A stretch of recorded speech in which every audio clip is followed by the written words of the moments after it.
Avenged Sevenfold song that released 4 days ago called Set Me Free. This song is 6 minutes 24 seconds, so yet again another pretty decently length track from Avenged Sevenfold, because they have the talent to actually make songs that have a fair few moving mechanics in there, so they can lengthen it out without it just being repetitive.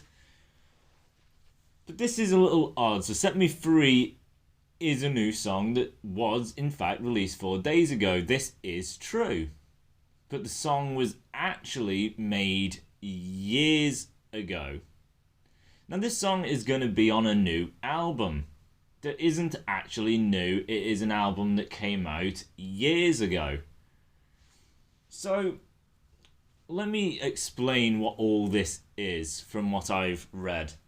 So, Set Me Free is not, in fact, a new song, even though it is a new song.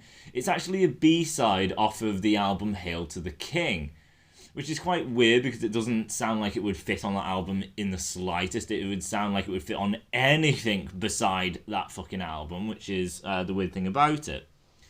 So, yeah, Set Me Free was written at the time of Hail to the King.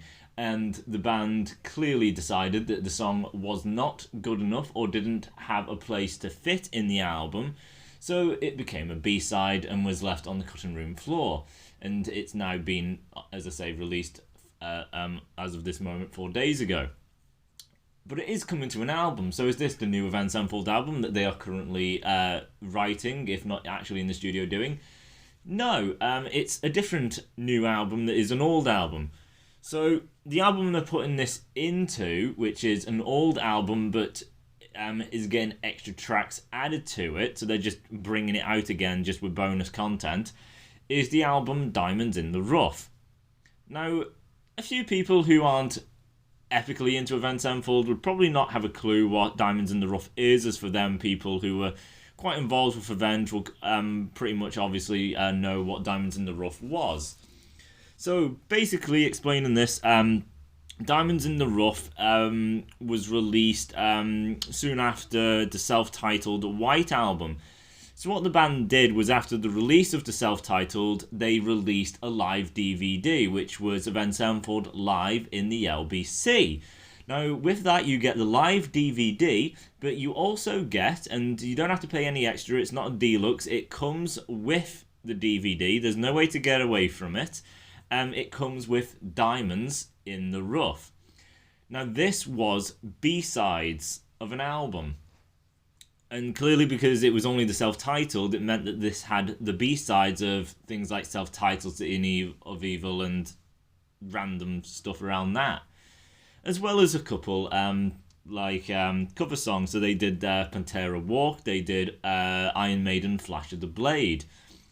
So what is happening now is Avenged Sevenfold, early next month, I believe, are going to be releasing live in the LBC digitally, along with the redone album Diamonds in the Rough. So it'll have all them tracks along with Set Me Free, as well as all the other B-sides that Avenged Sevenfold have kind of sprinkled as they've gone. So 4 AM, that was on Nightmare, Mad Hatter, that was from goodness knows where.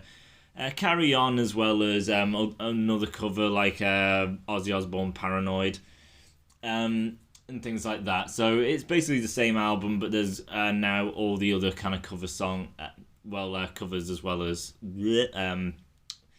B-sides that they've done to this point. I don't know if it's covered all of them, because there are some like Carry On. I don't know if it's actually on that album or it's Not Ready to Die. I'm not even sure if Black Hatter's on it. So I don't know if they've done all of them, and they may be missing the odd one, which would be a little weird, to be fair. But that is basically the gist of it. It is a B-side album. So I could technically review that album. Now, obviously, it is just B-sides. It is not an actual album. Avenged Sevenfold will not really be performing these songs live unless they feel like it. It is not going to be really considered as a main album. It is just something, and that is it. Just B-sides. It's not a main runner. It's not the 8th album. It's nothing like that. And again, reviewing it, These songs are B-sides, so the band chose not to put this in the albums because they didn't find them good enough or they had no place to fit. Therefore, this album is going to be full of songs which weren't good enough, the band didn't feel good enough, and also didn't fit. Now, because this spans their career, it means the album is going to be an absolute mess of all sorts of things that don't really fit together because they are spanning Avenged Sevenfold's career. So you can expect when I review it, because I have the Diamonds in the Rough, the first issue. So I have heard these things, and they are not good enough for Avenged Sevenfold. They are still damn good songs, but they are not Avenged Sevenfold worthy. It is not their best work. So you can expect it's going to be a little messy, and there's going to be a lot of kind of issues here and there that I believe Avenged Sevenfold would have probably have thought about. So I could review it, but again, it depends if people kind of want it, because as I say, it is just a bunch of fucking B-sides, things the band didn't even deem worthy. It's going to have no tie-in to Avenged Sevenfold. It's just basically songs they have just randomly released. It's not going to be live. It's not going to be main titled songs or anything. So it just depends if you want it. So I'm talking about Set Me Free, even though it is a B-side. It's just the fact that it's been a fair few years since I've had anything Avenged Sevenfold. They are my favourite band, and I think Set Me Free is quite an exceptional song. So 6 minutes 24 seconds, as I said, it's a pretty good length. And as far as the song goes, it is a B-side from Hail to the King, and again, I have a problem with this song, and another problem, which the band probably I would have expected realised, it does not fit in to the overall sound and theme of Hail to the King. This thing has no resemblance to that kind of theming of that 80s hard rock metal style of thing, and the kind of Viking kind of thing that they had going, and space cosmic shit. This is just so different from that album. It would have just... If they shoved it into that album, it would just stick out so badly. It would be so awkward and weird. And as I say, there is a problem with this song, which is quite irritating. But as a whole, this song is actually pretty damn good, and one of the best B-sides, if not the best B-side I have actually heard from this band. So as the song starts, it's actually a melodic song, and off the bat, the tone they have going is this really warm, beautiful tone that they have, which is one of the best sounding tones I've actually ever heard from Avenged Sevenfold. The tone that they are using and just everything around it just to make this sound just sounds so pleasing and pleasant. It sounds superb. And Sinister immediately is hitting off with this lead interlude. So it's not shred, it's not flash, and it's not super slow. It's just this really nice sounding, very clean little interlude that he's doing, this little tiny solo thing, which is, you know, kind of blues influence, because that's kind of where this kind of thing came from. And then the vocals come in with Matt Shadows, and his voice is so soft. The thing with Matt is he's not the greatest singer on planet Earth, but the good thing about Matt is he definitely fits in with Avenged Sevenfold as a unit, and other than that, he has a lot of variation with his vocal work. He has all sorts of effects that he puts in, sounds, tempos, pitches, aggression, melody, and he uses a lot of nasal work at times, which can work, but sometimes obviously it does kind of distort the voice, and it's not as organic as it could be, which is where the more kind of musical actual singing aspect comes from, the more organic thing. So he has a lot of variation, but he does kind of sit in with the kind of nasal sound. But in this, it is unbelievably clear and organic. Like, it's not soft like a whisper, it's just so relaxed and peaceful. and he's just singing it with such grace, and it sounds effortless. But Christ, I don't think I've ever heard Matt sound this bloody good, along with the tone behind him working in harmony. This is one of the best tones I've ever heard from Avenged Sevenfold, and one of the best vocal performances I've ever heard from Matt Shadows. This sounds amazing. It is such a warm, organic voice that is so soothing and relaxed, and just has such grace about it. It's not aggressive, it's not pathetic whispering, and it has a nice, beautiful flow to it. It's not nasally, it's so clear and crystal, and so warm and just beautiful, along with this kind of rhythm that's going underneath him that has such this beautiful angelic tone, and it just sounds so friggin' beautiful. The drums, if it's Hail to the King, are performed by Aaron Alj, which a lot of people complained at being quite simplistic, and because this is a slow song, he's not going to be going 10 to the fucking dozen, so again, it is quite simplistic, the drumming, but I don't really want anything else, because that would just wreck everything that the song sets up. As this verse kind of continues, you get, again, another kind of lead interlude. So this is the thing, Sinister keeps doing these lead blues-style interludes, which are just purely melodically driven, and just going for something really nice-sounding, organic, heartwarming.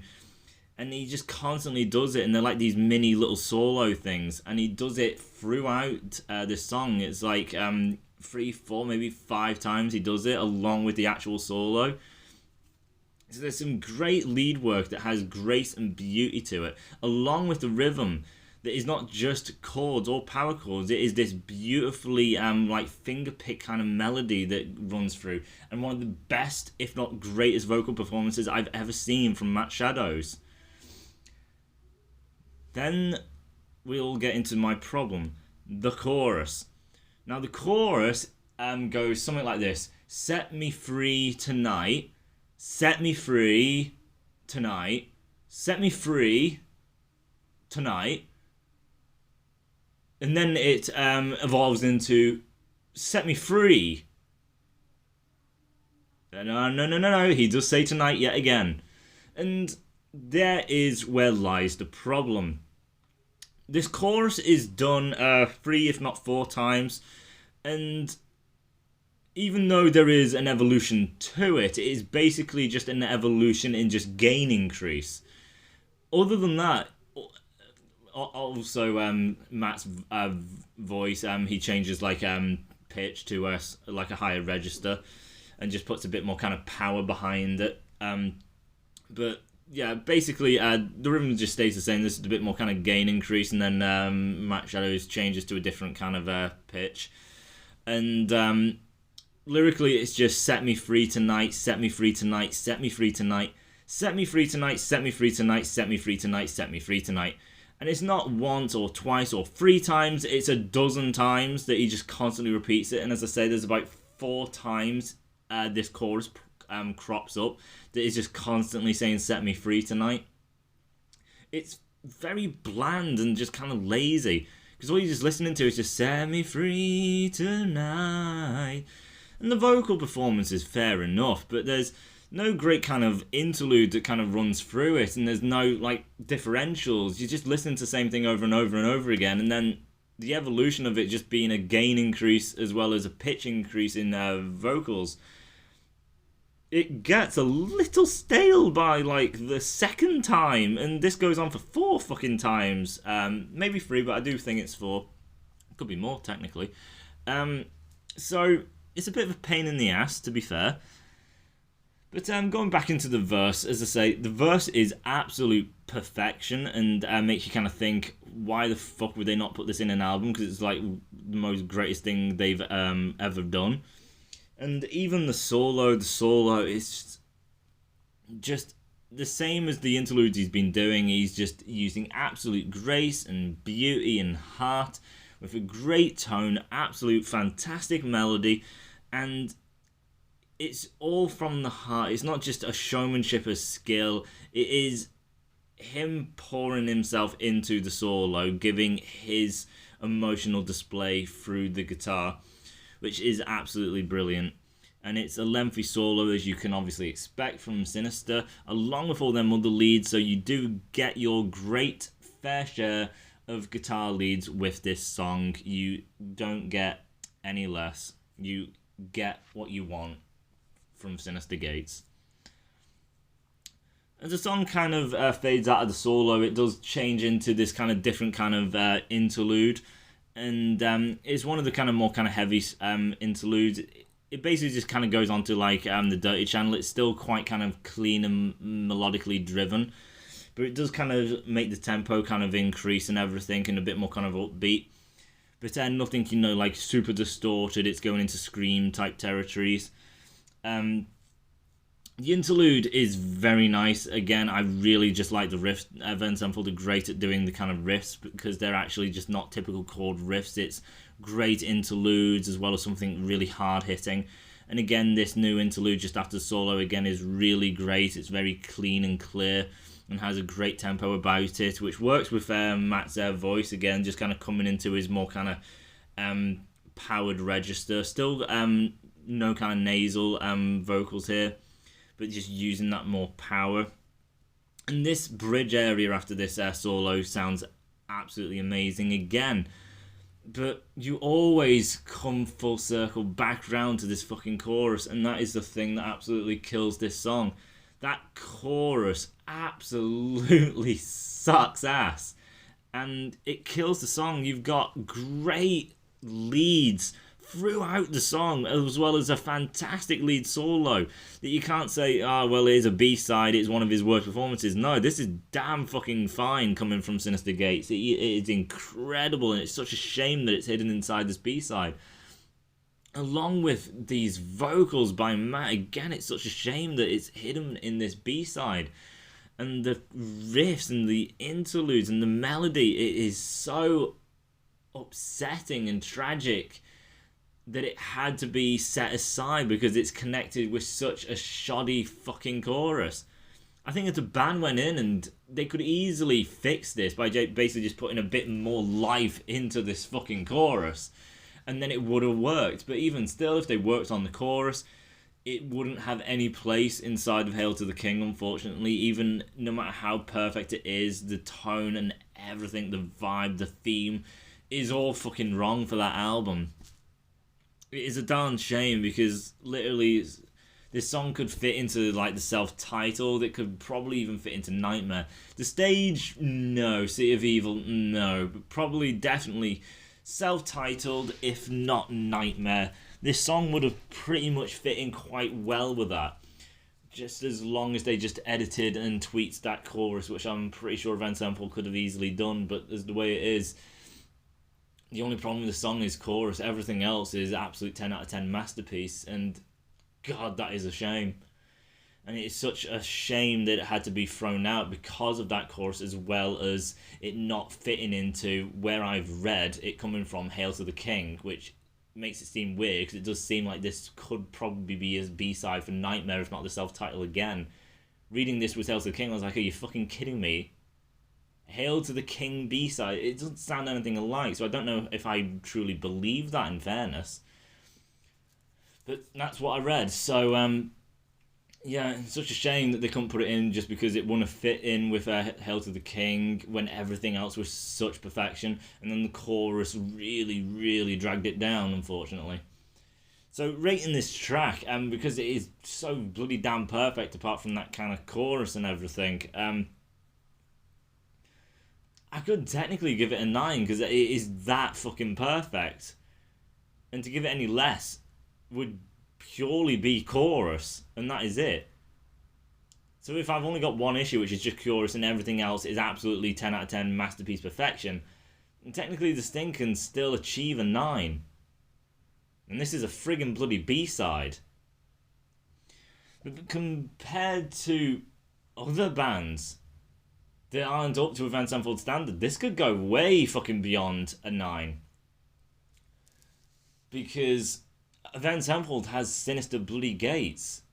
You have all this epic melody, all these great leads, the epic fucking lead solo, the great riffs, the great fucking interludes, the length of the track, which constantly keeps you interested beside the fucking chorus. And then the bridge section again is absolutely masterpiece worthy. When I heard this song come out the day it released, it was just like, I thought I've been listening to great music these days. But then this came out, a fucking B-side. Something Avenged Sevenfold thought was not worthy for audiences to listen to. And fuck me, does it make me look back on all these great bands I've heard these days and been given good reviews to, and thinking, they are just nowhere close to the standard of Avenged Sevenfold. Because they have so many faults and problems and issues and just cannot write perfection like Avenged Sevenfold can.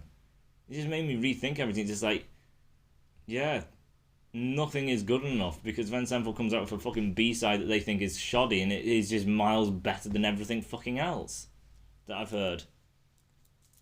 For a fucking B-side, this is pretty damn incredible because it beats mostly everything I've heard recently. But as far as Avenged Sevenfold standards, then yeah, this chorus is pretty shocking and pretty pathetic for Avenged Sevenfold standards. I'm quite surprised it's that repetitive. And as far as it fitting into Hail to the King, I understand it doesn't, therefore it would have no place and would be a little odd, so I do respect their choices of that. But as a song itself, without the album, that doesn't technically matter. This is me reviewing the song as it is alone. I'm not rating it a point down just because it should have gone into Hail to the King. I'm rating it down for, obviously, the chorus. So, therefore, it's basically a 9 out of 10. It is still a damn bloody great masterpiece, and even chorus aside, I will constantly come back to this song and I will enjoy it every single time. And I am sure everyone else will too. So, until the next one, I'll see you guys later.